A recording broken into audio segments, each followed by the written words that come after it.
I'm an old woman now, and it's the most important thing for me that I should talk about what happened to me. It's very important to me. And it has to be told, my story. My children call me Bionic Woman. I got 5 grandchildren, and they all call me the same. My name is Irma Hanner. I'm a Holocaust survivor. I was born in Dresden in 1930, and I was 8 years old when the trouble started for us, the Jews. They used to spit at us, kick us, and call us bloody Jews. So I used to go in the street, and the cruelty was unbearable. Sometimes I used to sit on a bench. There was a sign for Jews and dogs only. You know, what cruelty. I could not understand it. Or not to go in an ice cream parlor. I was not allowed to go to a cinema anymore. My mother was arrested. I was devastated. I thought my mother deserted me too. Turned out later, she was sent to Ravensbrück. Ravensbrück was established for women, not for Jews, no, for Jehovah's Witnesses, gypsies, homosexuals, and political prisoners. And my mother was a political prisoner. My mother was murdered in 1943.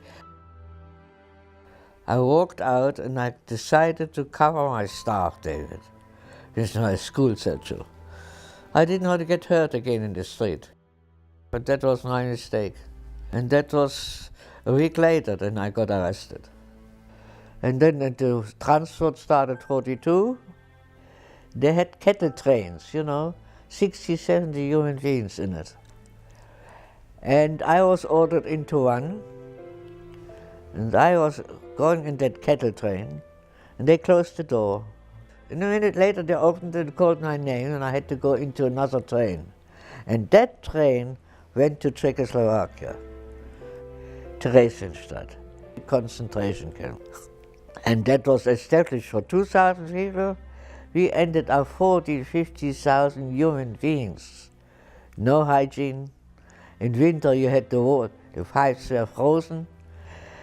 People died like flies at work or where we lived, wherever, of diseases and starvation. The first day when I arrived, I needed to go in the toilet. It's not a nice story, but I have to tell you that. They walked me and a girl into a latrine, out quite a way. They didn't let us go alone because we didn't know what it was. A latrine, which is in the army they used it before toilets. So there was a big ditch and one piece of wood. That girl which went with me, she fell into that. They never even helped her to get out. Never even helped her. She died. She choked there. Anyway. It was a terrible day. I shut down my emotions for 2 years. I really did. Not to feel any hurt. Really. I couldn't cry for 2 years. Sorry, but very upsetting. Yes, so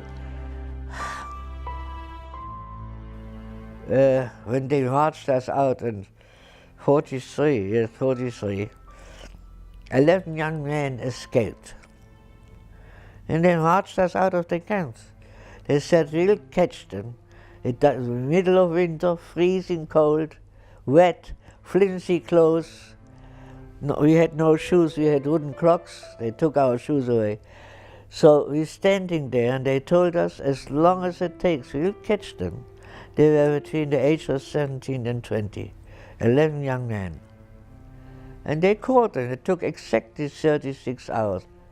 36 hours, and they hung them in front of us, and they said, you see, it's no use to run away, you get caught and get hung. But the worst thing was the tonsillitis. I was dying. I didn't know about it, I was out of it.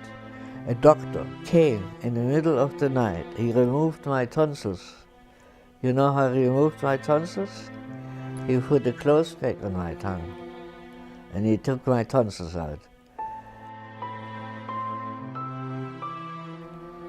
I wouldn't say I hated the Germans, but I did not know why I got punished. I didn't hate the Germans when I came back, but I didn't want to speak German. I can't say hatred, because if I teach not to hate, I can't say that I hated them. And I hate to say it, that the whole world is upside down again. And it really worries me and people who survived. We are not many left. If you read the papers or you see the news, it's sickening.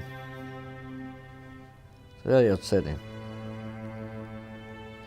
And I think a democratic country, you have to work on to keep it democratic. It's very important. I only hope and pray it stays that way.